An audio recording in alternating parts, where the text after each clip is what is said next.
never saw a Bigfoot. They never saw anything strange other than watching maybe, sci-fi. But I mean, to the people that experience it, it seems it's funny, like when somebody sees a UFO, or then they see other things. I mean, somebody sees a Bigfoot, then they see other things.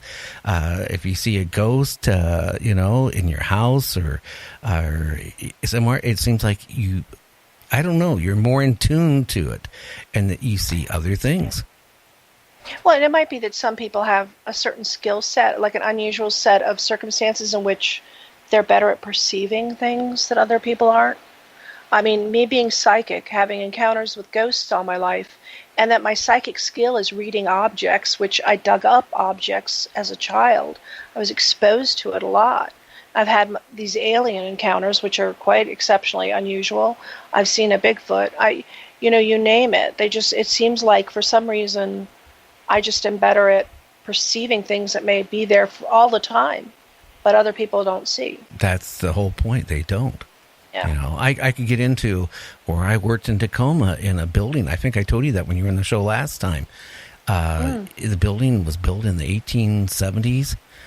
Originally, was a hotel. The basement was a bar.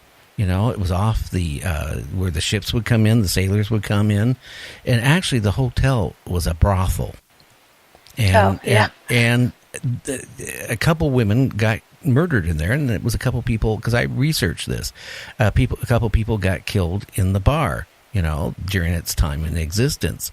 Well, in the mid or early 60s, they cut a couple floors off the building because it was not safe. But I was the general manager of that that business that was there, and a few other ones. But I had employees, and we used the basement for a warehouse for all three stores.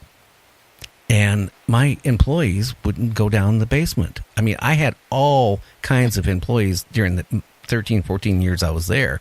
I mean, I had an ex-Ranger. I had a Navy SEAL that was a Navy SEAL. I had a guy that was a chief bosun mate on submarines, Very credible people.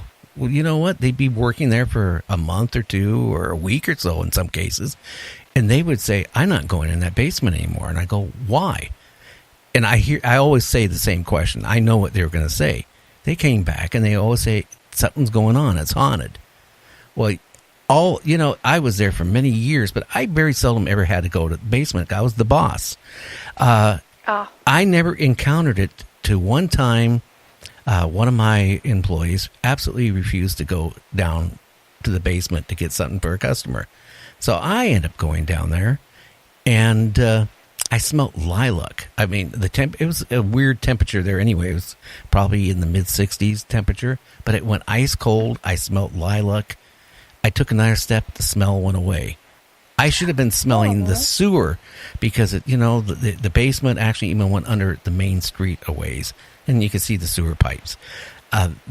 Weird, okay? Then I think maybe a week or two later, I went down there and to get something, and somebody tapped me really hard on my shoulder where it actually kind of hurt. And I kind of put my fist, together, and I swung around. I was going to punch it. I was going to punch out whoever did that to me because it hurt. There was nobody there. Nobody. Then I started getting nervous myself. Now, besides running the business, I also was a technician where we were a chain of professional camera stores. I was also trained, because I have a massive background in electronics. I repaired electronics and cameras. And that's when digital cameras were first starting to come out. The sensor had to be cleaned, and I only could do it after hours when there was no air movement, when we had the fans shut off and everything settled. I would get in there and clean, all these cameras with sensors. There was a lot of them. So sometimes I'd be down there 11, 12 o'clock at night working. And it started strangely. I had the office downstairs. The president of the company naturally had his office upstairs, The staircase from the hotel was still there, the original staircase. Okay. When I worked down there, because Tacoma is not safe at night, at least that part wasn't. So when I was there at night, I double bolted the door inside. So that means even the owners, if they came in, they couldn't get in unless I undid the deadbolt. So here I am in my area cleaning these sensors, and I started hearing footsteps going up the stairs. And I said to myself, oh my God, how did they get in? How did the boss get in here? So I ran out of my office, ran around the corner. There was nobody there. And then, seriously, this is over a couple-month period. It started getting a little bit more freaky. Then I'd hear multiple footsteps, like 2 or 3 people going up the stairs. Ooh. And then the last time was the last time I ever stayed there past closing. And I think I was there 14 years. That's the reason why I quit. Is the last time I was there, I heard footsteps. I heard people talking, muffled, through the wall. And I ran there again. Nobody was there. So I said, no, I can't deal with this anymore. And the funny thing is that God, for all those years, it was a lot of employees. They didn't know each other. And they were telling me all the stories. Hey, it was haunted. And that's when, after I quit, I did research. Well, even the owner, sum it up real quick. The owner confessed when I quit why he wouldn't even go in the basement. Now, his father was the one, I don't know if you ever saw the collapse of the Narrows Bridge, the video. Even Nike used it in one of their commercials years ago. They built the bridge wrong. It went from Tacoma to, the peninsula. It was a major bridge collapse. Oh. And his father filmed it and created that business. And the whole paranormal thing evidently was going on all that time. Well, after the camera market took a big dump, he retired. He closed up the business. Out of curiosity, a title company went in that building, and they remodeled it and all that stuff. And I went in there and I said, this is back about 4 weeks ago. I talked to the receptionist. I said, I used to work in here for years and years and years. Just out of curiosity, has anything strange happened? And she said, what do you mean by strange? I said, well, that's just curious. Anything strange? And she goes, yeah, it's haunted. Boom. That's that, so. Mm-hmm. So people can sit there and say there's no such thing as ghosts. They can say that all these things don't exist.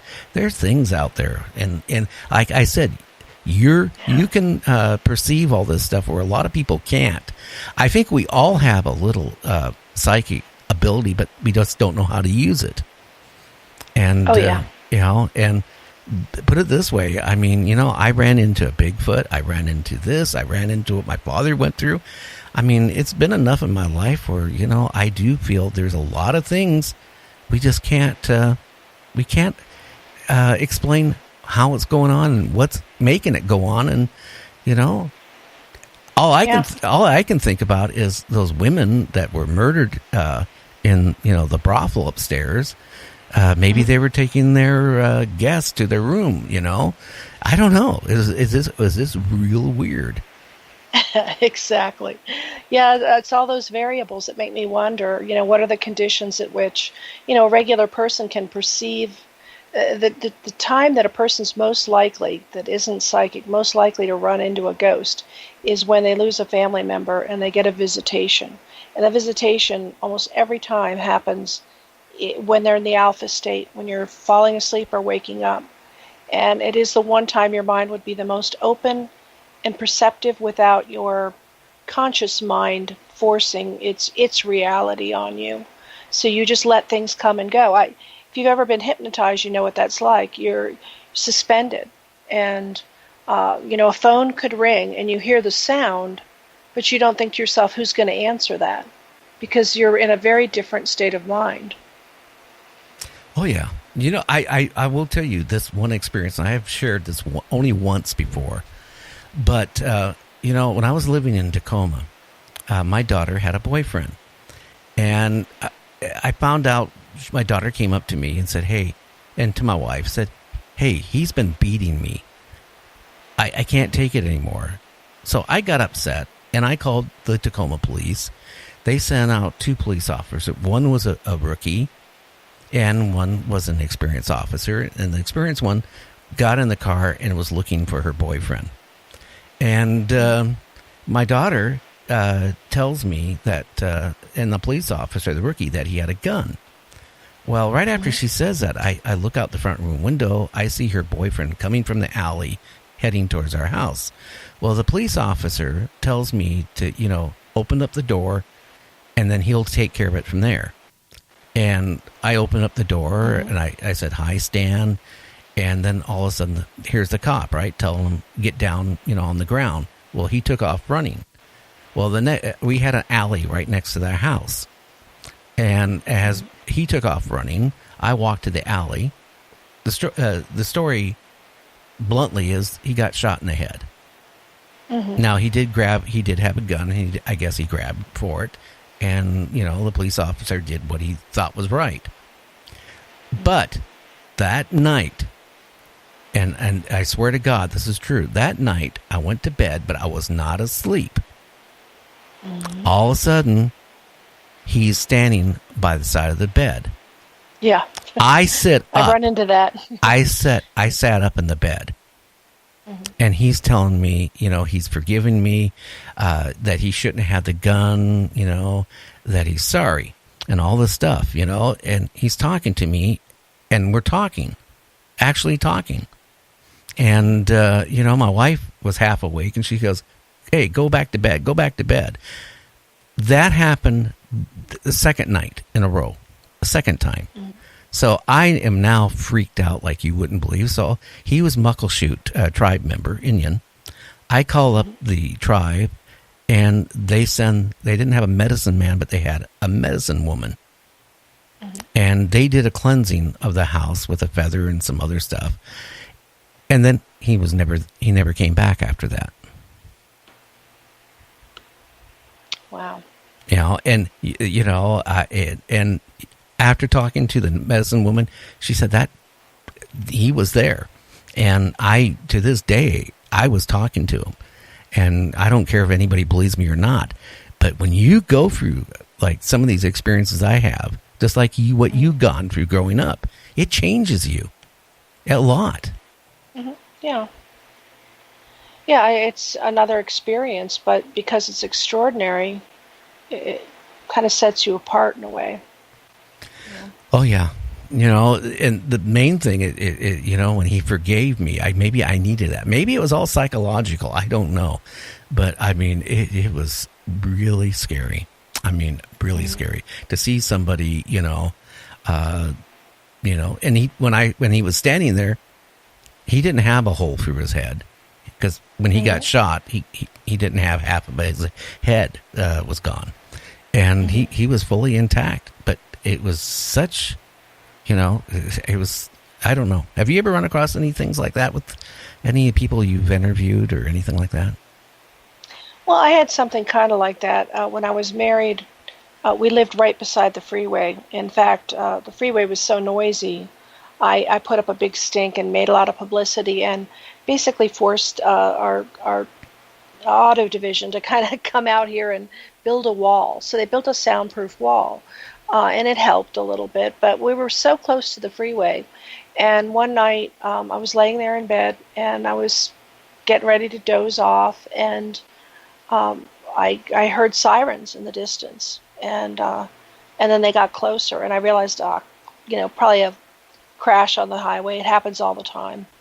And I'm laying there. I turn over, and there's a man standing beside the bed, this tall young man with dark hair. And I looked at him, and I heard the sirens, and I'm thinking, putting it together, and I'm thinking, is he just looking for the first person that's gonna recognize him? Has he gone to the other houses between here and the freeway and, couldn't find someone that would see him?